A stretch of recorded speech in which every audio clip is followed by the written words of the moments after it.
Maintenant que nous avons vu à quoi peut vous servir une fiche contact et quelles sont les différences entre une fiche contact et une fiche société, nous allons voir comment les créer. Avant de voir comment créer un contact, juste un petit conseil, si vous avez besoin de créer une fiche société et y rattacher un nouveau contact, passez plutôt par la création de contact en premier lieu, auquel vous viendrez ensuite attacher une société, en la créant si elle n'existe pas encore. Pour pouvoir venir créer un contact, vous avez deux possibilités. La première, c'est de vous rendre dans votre carnet d'adresses, de survoler le bouton Ajouter, puis de cliquer sur Contact. Donc vous voyez, il y a bien Contact et Société, mais on va voir l'exemple avec Contact. La deuxième possibilité, c'est de venir ici au niveau de l'icône d'éclair qui symbolise la création rapide, et ensuite vous allez pouvoir sélectionner Fiche Contact. Les deux raccourcis vous amènent au même endroit.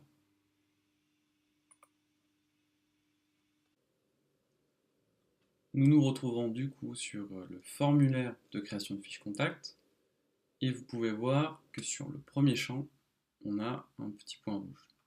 Alors ce point rouge signifie que votre champ doit être obligatoirement rempli pour pouvoir passer l'étape et pour pouvoir créer la fiche contact. Bien sûr, nous vous encourageons à renseigner le maximum d'informations que vous possédez, qu'elles soient obligatoires ou non, afin de gagner du temps la prochaine fois lorsque vous traiterez avec ce contact, lorsque vous rechercherez des informations.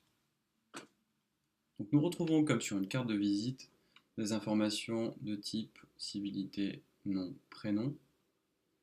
Et on peut voir par exemple pour la civilité qu'on a une liste déroulante de valeurs, madame, monsieur, monsieur et madame, et que si cette liste ne vous convient pas, vous avez la possibilité de venir la personnaliser. Donc en fait ce bouton de personnalisation, il apparaît dès lors que vous aurez une liste déroulante de valeurs, et c'est un lien de raccourci direct vers le panneau de configuration où vous pourrez donc modifier les valeurs existantes, en rajouter ou en supprimer. On retrouve ensuite, comme sur une carte de visite, le titre de la personne à renseigner. Au niveau du numéro de téléphone, comme vous le voyez, il est précédé d'un petit drapeau qui fait référence à l'indicatif du pays, l'indicatif téléphonique. Par exemple, pour la Suisse, si vous choisissez un numéro suisse, le système va remplacer le 0 en plus 41. Pour la France, en plus 33, etc. Donc vous n'avez plus à vous soucier du formatage du numéro de téléphone, il se fera tout seul au niveau des zéros, etc. Vous pouvez déterminer ensuite si ce numéro de téléphone est une ligne directe, bureau, mobile, fax ou toute autre ligne.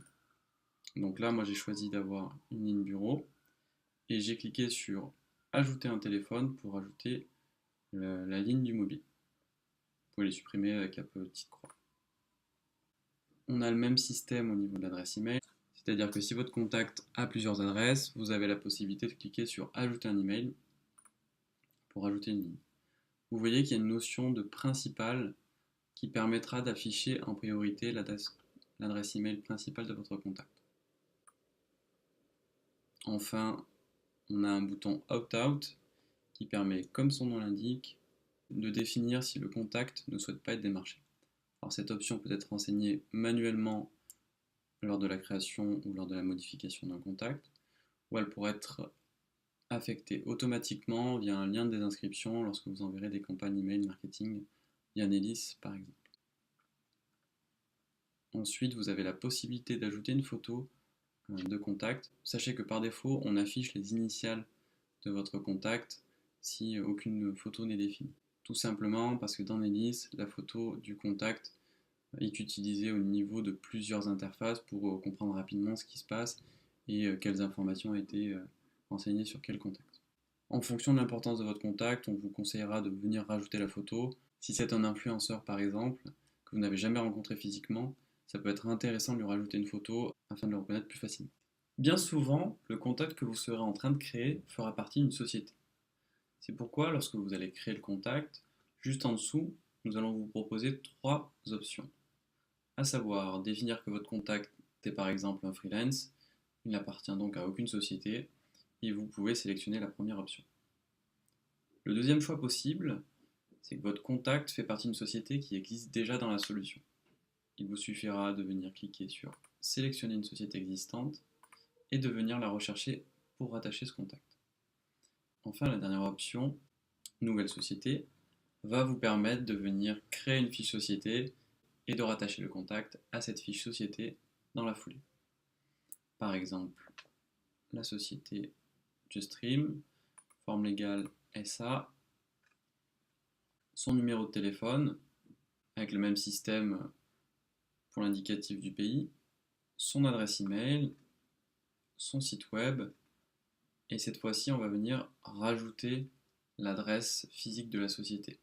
Comme on a vu tout à l'heure dans une autre vidéo, si le contact n'a pas d'adresse, on affiche directement celle de sa société. Ce qui est la plupart du temps le cas, on veut savoir quelle est l'adresse des bureaux et pas forcément l'adresse personnelle du contact. Je peux renseigner aussi le service marketing de mon contact et venir valider. Et voilà le résultat. Je retombe sur ma fiche contact créé de Leila Bendi avec la fiche société rattachée, les informations de numéro de téléphone, adresse email, adresse physique de la société qu'on vient récupérer, bien sûr les populations qu'on a choisies, et moi-même directement en tant que responsable, ce qui est le cas par défaut lorsque l'on crée la fiche contact et société. Bien sûr, on a une grosse partie avec une photo qui vous indique qu'il n'y a pas encore d'événement pour vous inciter à commencer à renseigner des comptes rendus et du contenu.